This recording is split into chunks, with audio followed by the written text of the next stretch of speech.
안녕하세요. 대구부동산 썰입니다. 특별 브리핑 오랜만에 해보도록 하겠습니다. 처분 조건 청약 당첨자 기존 주택 처분 방법. 얼마 전에 뉴스가 나왔죠.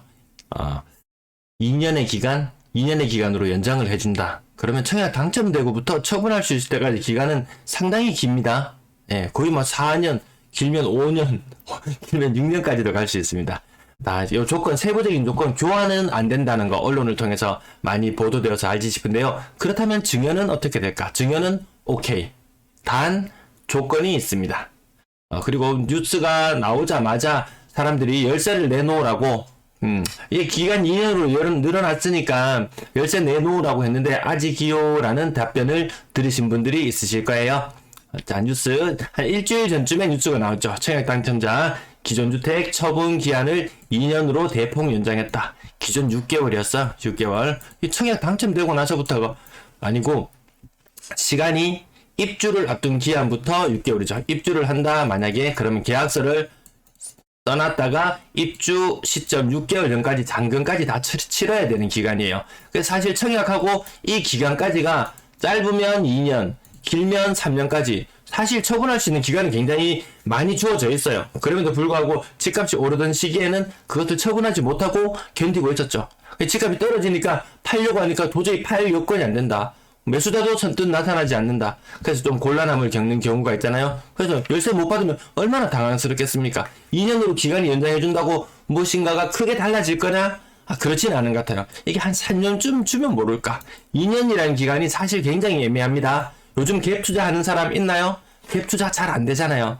매매가와 전세가의 갭이 상당히 클 뿐만 아니라 괜히 한 채 두 채 더 가지고 있다가 한 채만 하락해도 뼈 아픈데 두 채 세 채 하락하면 굉장히 뼈 아프기 때문에 갭 투자가 사실 잘 안 돼요. 그럼 이 기간을 2년으로 늘려준다고 해서 이 나중에 뭐 전세나 월세로 세입자를 구해놓은 상태에서 매수인을 구하는 것은 그렇게 용이하지는 않을 것으로 보여집니다. 뉴스 세부 내용 잠깐만 살펴보시면요. 6개월이 2년으로 바뀐다. 이를 위해 국토교통부는, 요게 별표예요. 이를 위해 국토교통부는 오는 12월 주택 공급에 관한 규칙을 개정한다. 규칙을 개정을 해야 돼요. 그 이후에는 아마 그 이전에 주택 청약 당첨자들, 처분 조건의 당첨자들 아마 같이 혜택을 받을 걸로 보여져요. 근데 아직까지는 아니다. 사실 지금 이 기간에 당장에 열쇠를 못 받아서 답답해하는 사람들이 있는데 그 사람들을 위한 대책은 아직까지 없습니다. 아직까지 더 기다려야 될 것 같습니다. 정말 애매한 경우에 놓이는 경우도 있어요. 그런 경우 좀 개인적인 손실은 좀 있을 수 있겠지만 어쨌든 버텨라. 하지만 그것만이 답이 아닐 수도 있다라는 부분. 이 지금의 침체가 당장에 끝나고 내년에 반등이 일어난다면 이 시한부 2년이라는 기간이 그래도 어떻게 보면 하나의 기회가 될 수도 있겠지만 오히려 지금 2년 3년 만에 당장 집값이 반등할 거라고 보이시나요? 그렇지 않다면 더 뼈아플 수도 있다는 부분. 네, 양날의 칼과도 같은 것 같습니다. 자, 이제 본 내용으로 들어갑니다. 처분 조건 물건 교환 시 처분이 인정되나요? 라고 제가 국토교통부에 질의를 남겼습니다. 그러니까 답변이 왔어요. 한 달 반이 걸렸어요. 이 사소한 질문에 한 달 반이 걸렸습니다. 입법 목적 등을 고려할 때 주택 상호 교환의 방법은 주택을 처분한 것으로 인정이 곤란하다. 이렇게 나왔습니다. 이거 오늘 뉴스에서 많이 보도되어서 아실 거예요. 교환은 안 된다.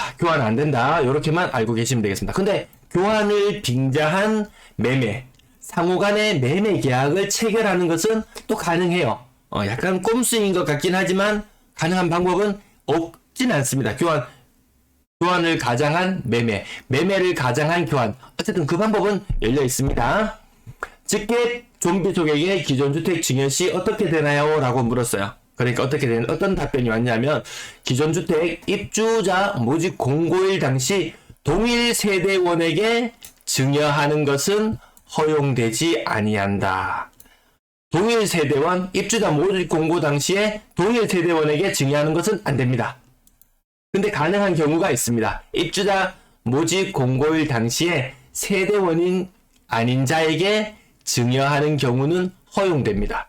이거 진작에 알았더라면 세대원을 분리를 한다든지 뭔 수를 쓰든지 해놨을 텐데 뭐 지금은 이제 다시 꼼수를 부릴 수 있겠죠. 혹시라도 지금이라도 야, 저 지역이 너무 마음에 들어.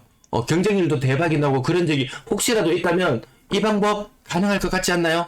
세대원이 아닌 자에게 증여하는 경우는 허용된다. 근데 당장에 내일의 시장의 부동산 시장의 분위기도 알기 어려운데 이 입주하는 청약에 당첨되고 입주하는 그 시점까지 2년 3년 그 긴 기간의 세월을 어찌 알겠습니까? 아무튼 여러분 이거 제가 네이버 뭐 지식인이나 온갖 곳에 다 찾아봤는데 답이 없었어요.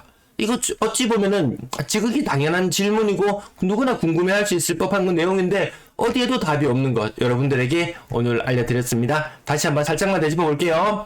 입주자 모집 공고일 당시 동일 세대원에게 증여하는 것은 안 된다. 하지만 세대원이 아닌 자에게 증여하는 경우는 허용된다. 이제 와서 세대 분리하고 증여하려고 하면 안 된다는 거죠. 입주자 모집 공고일 얘가 좀 빨간색 글씨로는 나타내지 못했지만 요게 기준이 됩니다. 요 날짜 기준으로 세대원인지 아닌지. 네, 좋은 답변이 되셨나요? 네, 시청해주셔서 감사합니다.